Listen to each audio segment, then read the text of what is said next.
হুম। রবিবার মানেই কিন্তু বাড়িতে একটা এরকম লাল লাল মাংসের ঝোল। হ্যাঁ, আজকে আমি বানিয়েছি দেশি মুরগির একদম লাল লাল সুন্দর একটা মাংসের ঝোল। এই রকম একটা মাংসের কালারের ঝোল রান্না যদি দেখি তো কী ইচ্ছা হয় বলুন তো? কী আবার মনে হয় একটু কলা পাতায় গরম গরম ভাতের সঙ্গে এমন একটা লাল লাল মাংসের ঝোল দিয়ে ভাতটা খায়। যাই হোক, কোথাও তো এই সিজনে আর ফিস্ট করতে পারলাম না এখনও পর্যন্ত, তাই সেই ফিস্টের স্বাদটা বাড়িতেই মেটালাম কলা পাতা নিয়ে এসে। আর এখানে বানিয়েছিলাম আর একটা খাবার, সেটা হলো পালং শাক দিয়ে গেড়ি বানিয়েছিলাম।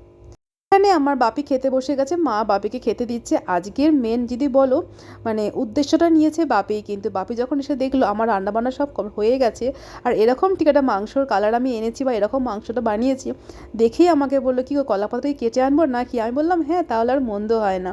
তো বাপি একদম সুন্দর করে সাইজ করে কেটে নিই, কলা পাতা হাজির।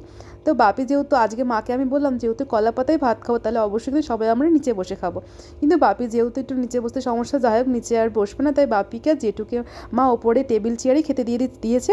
আর দেখো আমি, মিস্টার পাল এবং মা আমরা তিনজনে কিন্তু মেঝের মধ্যে নিচের মধ্যে বসে কলা পাতায় এরকম মাংসের ঝোল দিয়ে ভাতটা খাবো।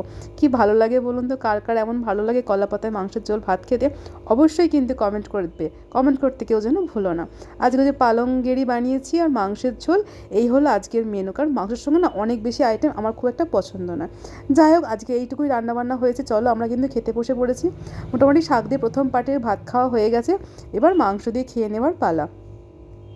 চলো তাহলে খাওয়া দাওয়া আমরা শেষ করে নিই।